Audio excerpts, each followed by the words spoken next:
আসসালামু আলাইকুম। রায়কা আল হোসেন স্বাগত জানাচ্ছি এনটিভির মধ্যরাতের খবরে। একেএস টিএমটি বা শিরোনাম দেখছিলেন, এবার চলুন পুরো খবরে। আশুলিয়া তাজরিন ফ্যাশনসে ভয়াবহ অগ্নিকাণ্ডে 111 শ্রমিকের মৃত্যুর ঘটনায় দায়ের করা মামলায় প্রতিষ্ঠানটির ব্যবস্থাপনা পরিচালক দেলোয়ার হোসেন ও তার স্ত্রী প্রতিষ্ঠানটির চেয়ারম্যান মাহমুদা আক্তার রিতার জামিন আবেদন নামঞ্জুর করে কারাগারে পাঠানোর নির্দেশ দিয়েছে আদালত। মইদুল ইসলামের report. 24 November 2012 Ashulia Nishchintapur tragedy. Tazreen ফ্যাশনসের 9তলা ভবনটা পরিণত হয়েছিল অগ্নিকুণ্ডে। সে আগুন কেড়ে নেয় 111 পোশাক শ্রমিকের জীবন প্রদীপ। আহত এবং অসুস্থ হয় 200-রও বেশি। ঘটনার 1 বছর পর গত 31 ডিসেম্বর অভিযোগপত্র দেয় পুলিশ। এতে আসামি করা হয় প্রতিষ্ঠানটির চেয়ারম্যান এবং ব্যবস্থাপনা পরিচালক সহ 13 জনকে। সে সময় থেকে পালিয়েছিলেন মূল আসামিরা। রোববার আদালতে আত্মসমর্পণ করেন তারা। দুজন বিজ্ঞ আদালতে সারেন্ডার করেন।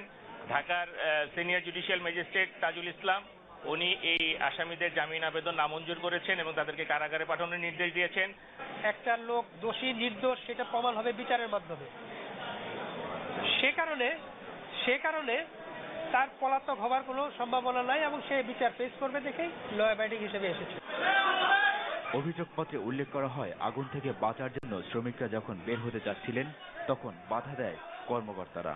তদন্তে আসামিদের বিরুদ্ধে অবহেলাজনিত হত্যারও প্রমাণ মেলে। আলোচিত এই মামলায় 13 আসামির মধ্যে এখনো 4 জন পলাতক।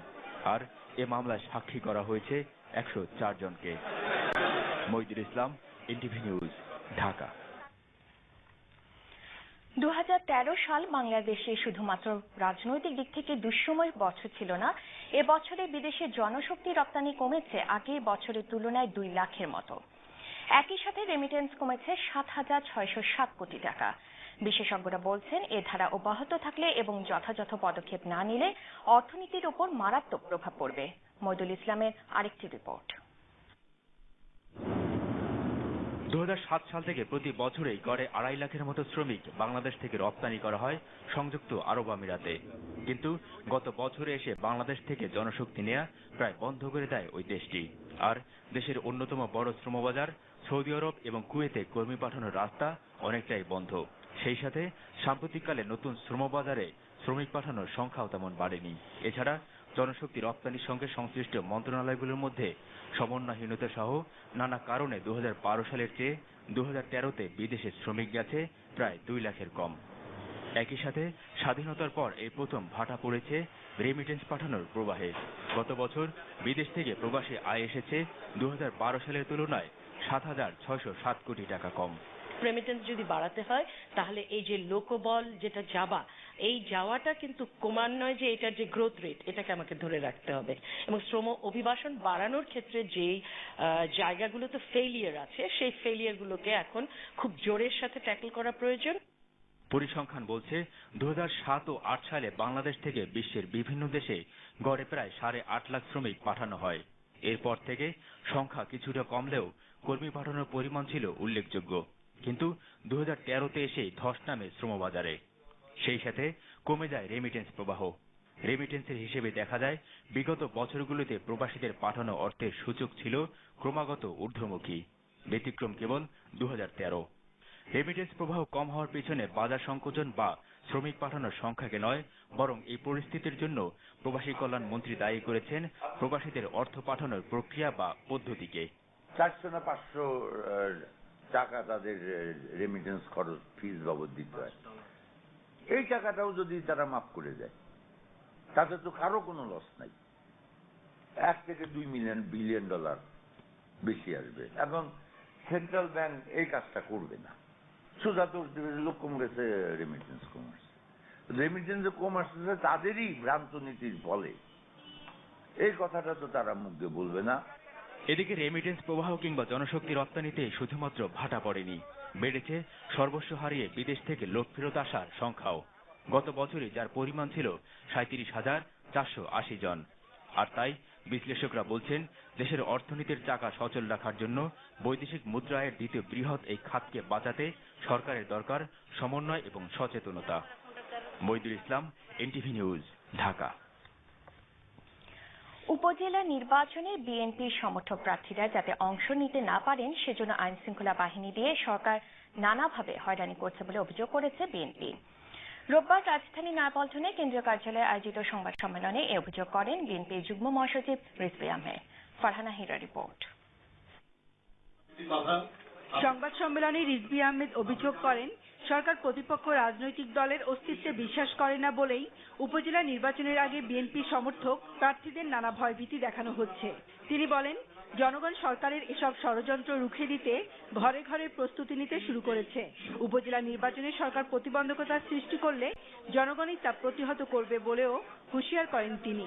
বিরোধী দলের সমর্থিত নেতৃবৃন্দরা যাতে প্রতিদ্বন্দ্বিতা করতে না পারেন এই জন্য আইন শৃঙ্খলা রক্ষাকারী বাহিনী দিয়ে সাজানো যৌথ বাহিনী বাংলাদেশের প্রত্যন্ত অঞ্চলে গ্রামান্তরে তারা হন্য হয়ে খুঁজে বেড়াচ্ছে। যাদের বিরুদ্ধে গ্রেপ্তারি পরোয়ানা জারি করা হয়েছে, বাড়িতে বাড়িতে আইন শৃঙ্খলা রক্ষাকারী বাহিনী গিয়ে হানা দিচ্ছে। যারা আগামী উপজেলা নির্বাচনে সম্ভাব্য প্রার্থী তাদের বিরুদ্ধে যে দুর্বিসন্ধিমূলক এই যে অভিযান, আমি তারও তীব্র নিন্দা এবং প্রতিবাদ জানাচ্ছি এবং অবিলম্বে এই ধরনের হীন ন্যাক্কারজনক গ্রেপ্তারি অভিযান বন্ধ করার জন্য জোর দাবি জানাচ্ছি। বিএনপি চেয়ারপারসন বেগম খালেদা জিয়া জাতীয় নির্বাচনের ট্রেন ফেল করেছেন বলে প্রধানমন্ত্রীর দেয়া বক্তব্যেরও সমালোচনা করেন রিজভী আহমেদ। বাংলাদেশ রেলওয়ের কোন ট্রেন তো তিনি নিতে পারেননি, সেখানে তো চড়তে পারেননি, সেই ট্রেনে জনগণ নেই। তিনি ইন্ডিয়ান রেলওয়ের কোন ট্রেনে ভাড়া করে নিয়ে এসে সেটাতেই তিনি চড়ছেন। সেটার গার্ড, টিটি, তার স্পিকার, তার মন্ত্রীরা যাদের সাথে জনগণের কোনো সম্পর্ক নেই সেই ট্রেন নিয়ে উনি চলছেন। আন্দোলনের মধ্যে দিয়ে আমরা ওই ট্রেনকে, ওই ভাড়া করা ট্রেনকে আমরা বিদূরিত করব এবং এই দেশের বাংলাদেশ রেলওয়ের যে ট্রেন সেটি চলবে এবং সেখানে জনগণ থাকবে। এদিকে জাতীয় প্রেস ক্লাবে লক্ষ্মীপুর জেলা বিএনপি আয়োজিত সংবাদ সম্মেলনে দলের আরেক যুগ্ম মহাসচিব বরকতুল্লাহ বুলু অভিযোগ করেন, নেতাকর্মীদের খুন গুম করে সরকার লক্ষ্মীপুর সহ সারা দেশকে মৃত্যু উপত্যকায় পরিণত করেছে। তিনি অবিলম্বে খুন গুম বন্ধের দাবি জানান। ফারহানা হীরা, এনটিভি নিউজ, ঢাকা। সশস্ত্র বাহিনী ভবিষ্যতেও দেশের সংবিধান ও গণতন্ত্র সমুন্নত রাখবে বলে আশা প্রকাশ করেছেন প্রধানমন্ত্রী শেখ হাসিনা। রোববার সকালে ঢাকা সেনানিবাসে সেনা সদর অফিসার্স মেসের জেনারেল কনফারেন্সে যোগ দিয়ে প্রধানমন্ত্রী একথা বলেন। বিশ্বের সাথে তাল রেখে বাংলাদেশ সশস্ত্র বাহিনীর আধুনিকায়নে সরকার কাজ করে যাচ্ছে বলে জানান প্রধানমন্ত্রী। সে সাথে সেনাবাহিনীকে যুগোপযোগী করতে তার সরকারের পরিকল্পনার কথাও তুলে ধরেন শেখ হাসিনা। সেনা সদরে প্রধানমন্ত্রীকে অভ্যর্থনা জানান প্রধানমন্ত্রীর নিরাপত্তা বিষয়ক উপদেষ্টা অবসরপ্রাপ্ত মেজর জেনারেল তারেক আহমেদ সিদ্দিক ও সেনাপ্রধান জেনারেল ইকবাল করিম ভূঁইয়া। সম্মেলনে প্রধানমন্ত্রী সেনাবাহিনী মেজর জেনারেল ও তদূর্ধ্ব কর্মকর্তাদের উদ্দেশ্যে দিক নির্দেশনামূলক বক্তব্য রাখেন। অনুষ্ঠানে অন্যদের মধ্যে প্রধানমন্ত্রী মুখ্য সচিব ও প্রতিরক্ষা সচিব উপস্থিত ছিলেন।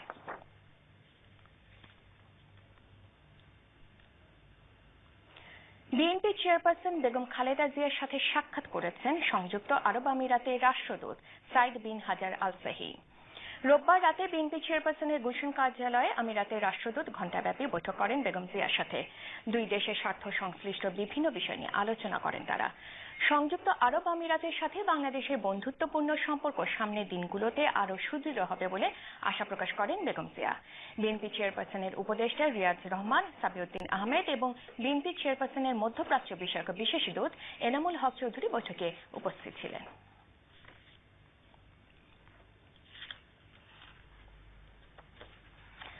পশ্চিমবঙ্গের মুখ্যমন্ত্রী মমতা ব্যানার্জির রাজনীতি বাংলাদেশের জামায়াতে ইসলামীকে উস্কে দিচ্ছে বলে মন্তব্য করেছেন বাম নেতা বিমান বসু। কলকাতা ব্রিগেড ময়দানে বামফ্রন্ট আয়োজিত প্রাক নির্বাচনী মহাসমাবেশে তিনি বলেন, বাংলাদেশের মানুষ যাদের প্রত্যাখ্যান করেছে তাদের আশকারা দিচ্ছেন মুখ্যমন্ত্রী। হাসান বাইজি জানাচ্ছেন বিস্তারিত। পশ্চিমবঙ্গের বিধানসভায় 5-0 আসনে অনুষ্ঠিত নির্বাচনে 4-1 মমতার দলের কাছে বিধ্বস্ত হয়েছে সমাজতান্ত্রিক দল। লোকসভা নির্বাচনের আর 2 মাসও বাকি নেই। ঠিক এমনই প্রেক্ষাপটে তৃণমূল কংগ্রেসের বিষোদ্গার করলেন কমিউনিস্ট পার্টির নেতা বিমান বসু। এই নোংরা রাজনীতি আমাদের বাংলায় কোনোদিন ছিল না। কে এনেছে? তৃণমূল কংগ্রেস। আবার কে? চিনে নিন এই তৃণমূল কংগ্রেসকে, যারা সততার প্রতীক বলে কিন্তু অসৎ কাজ করে, মিথ্যা কথা বলে। বিমান বসু বলেন, বাংলাদেশে ইসলামী মৌলবাদী শক্তিকে আশ্রয় প্রশ্রয় দিচ্ছেন মমতা ব্যানার্জি। এই প্রসঙ্গে সাতক্ষীরায় যৌথ বাহিনীর সাম্প্রতিক অভিযোগের প্রসঙ্গ টেনে তিনি বলেন, তাড়া খাওয়া জামাত কর্মীদের গা ঢাকা দেওয়ার সুযোগ করে দিয়েছে মমতার সরকার। মমতার দলতন্ত্র কায়েম করে শিষ্টের দমন ও দুষ্টের লালন করছেন বলেও মন্তব্য করেন এই নেতা।